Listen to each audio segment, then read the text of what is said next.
Baik, sekarang dia ada iman, dia ada Islam, dia ada dia ada iman, dia ada Islam, tapi tak ada ihsan. Macam mana tak mesti hilang dia? Bandingan dia, dia ada tapak rumah dan dia buat rumah, tapi rumah dia tu rumah dah cukup. Kaka mungkin ada lah,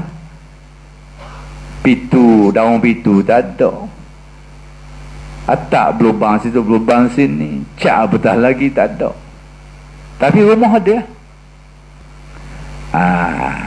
Jadi orang yang ada iman kemudian dia ada Islam, dia ada iman, dia ada keyakinan, kemudian dia laksanakan perintah Allah, dia macam tadi, dia ada tapak rumah dan dia ada rumah, tapi rumah tak siap.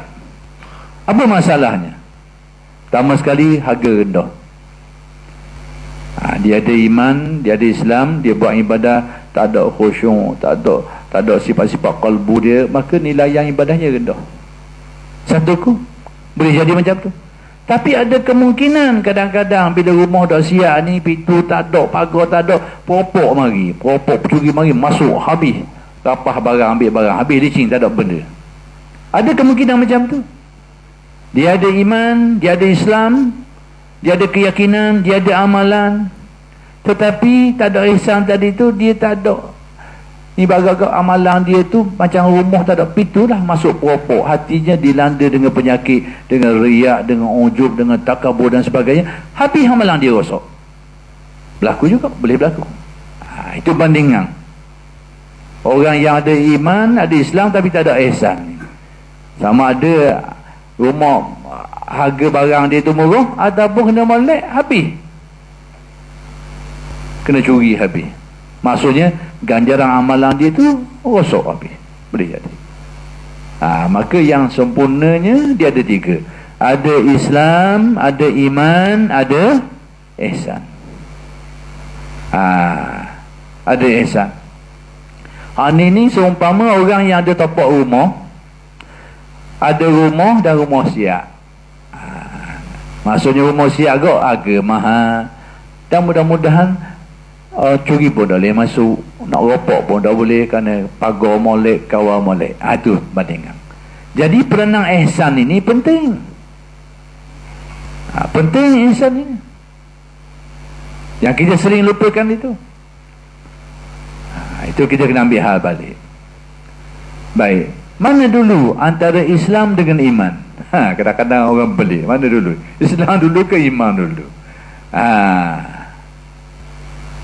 Kalau tengok dari segi perjalanan kita, kena iman dululah, baru Islam. Kita ada keyakinan dulu, baru kita ada iman dulu, baru kita laksanakan perintah Allah. Itu kalau kita tengok dua perkara tu je. Antara Islam dengan iman, memang iman dulu baru Islam.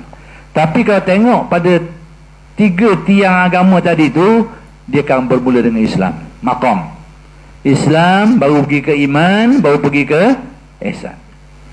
Tapi kalau tengok dua saja, antara Islam dengan iman, memang iman dulu.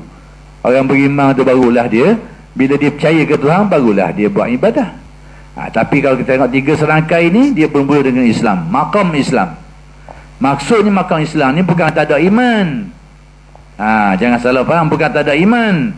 Dia buat ibadah yang mana dia sudah ada iman, sudah ada kepercayaan, tapi amalan yang dia buat tu gerakan zahir semata-mata. Hati dia entah ke mana, niat dia, hati dia tak arah tu rumah ambing. Itu panggil Islam. Jadi maqam Islam ni sudah ada imannya, tinggal lagi amalan dia tu adalah amalan zahir semata-mata. Kalau dia buat ibadah kok, batin dia, kesedaran hati dia, kefahaman hati dia, kau apa-apa tak ada, ataupun ada sikit-sikit je. Tapi kalau bila amalan dia semakin baik, semakin meningkat, semakin baik, baru pergi ke maqam iman. Panggil maqam iman. Maqam iman ni maqam macam mana? Iaitu dia buat ibadah, dia ada keyakinan, sudah tetaplah, kemudian buat ibadah, tapi ibadah dia tu, hati dia hidup. Hati dia hidup, hati dia mengikuti amalan dia. Amalan dia tu bukan zahir dia saja, Bukan badan dia saja, tapi hati dia ikut sekali. Kalau dia semayang, dia rasa dia menghadapkan diri kepada Allah yang menciptakan seluruh alam. Kalau dia rokok tu, dia rasa hati dia hidup sekali. Itu maqam iman. Adapun maqam ihsan itu pergerakan zahir dan batin dia itu selaras, sempurna.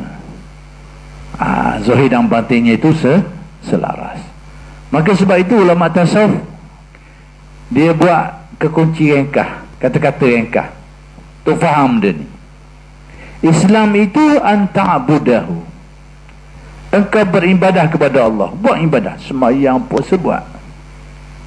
Hati kita dah ikut mana, dah hidup mana dalam ibadah kita. Zahir, banyak zahir je, batin kita tak selaras dengan zahir kita tu. Adapun iman ataupun pekat iman tu antak sudahu, hatimu mula mengarah ingatannya kepada Allah. Maksudnya kita buat ibadah, zahir kita beribadah, batin kita pun memang menghadapkan diri kepada ibadah juga. Dah ada ke lain dah. Kalau semayang, semayanglah. Sebelum ni mungkin zahir kita semayang, batin kita duduk jual. Ada ke?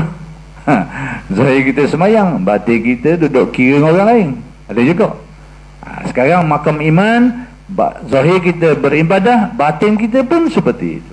Itu antak sudahu. Tapi makam paling tinggi sempurna ihsan itu dibahasakan sebagai antak sudahu, paling antashhadahu, yakni dalam ibadah kita bukan ibadah zahir kita berjalan. Dalam ibadah kita tu batin kita pun selaras dengan ibadah kita tu. Bahkan bila zahir kita ni tidak beribadah pun batin kita tetap beribadah. Tu. Ni orang panggil solat daim. Ni solat lain, solat ini. Bukan berarti solat sekali lepas tu dah semayang-semayang solat daim. Bukan macam itu. Sekali je semayang. Lepas tu turut je dah. Badan tidak lagi bersolat, tapi batin kekal ni kita nak. Sebab apa? Hak ni akan bawa sampai dalam kubur. Hak ni akan bawa sampai dalam kubur. Percayalah. Mudah-mudahan Allah Ta'ala beri kita kemudahan ini.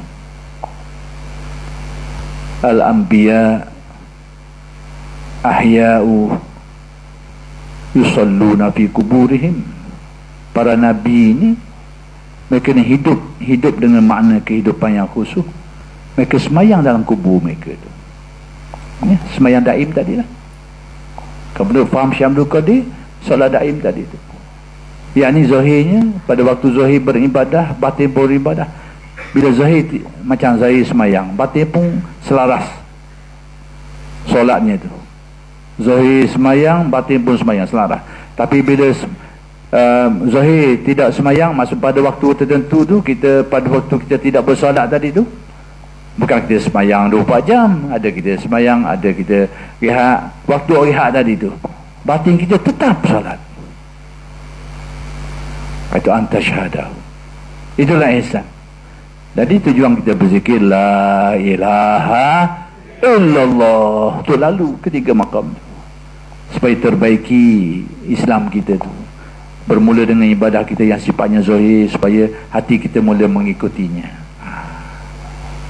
Kemudian diteguhkan lagi dengan zikir yang sama yang diucapkan la ilaha illallah, atau yang diingatkan di dalam hati, yang rahsianya itu, perincian rahsianya saya akan kuliahkan esok insya-Allah. Diteruskan ni sampai meningkat lagi ke darjat-darjat tadi tu. Itu tujuan kita berzikir. Itulah dia sebenarnya. Jadi tiga perkara ni, Islam, iman, ihsan, ini adalah tunjang agama kita, tiang agama kita.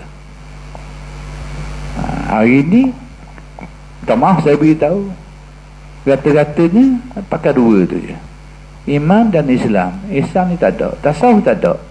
Hari ni ihsan tu orang panggil tasawuf. Sama ada dia kata dia tolak tu, hari ni kita dengar tak ada tasawuf, tolak tu, tak ada. Adanya iman dengan Islam je. Setengah tu kata ada, tapi aksesori ada pun tak apa lah, tak ada pun tak apa. Ada macam tu. Setengah tu kata kita pula ada, tapi kita dah boleh dah, bukan sama kita dah ni. Ni sama orang dulu kala. Ada kau website tu. Macam-macam website.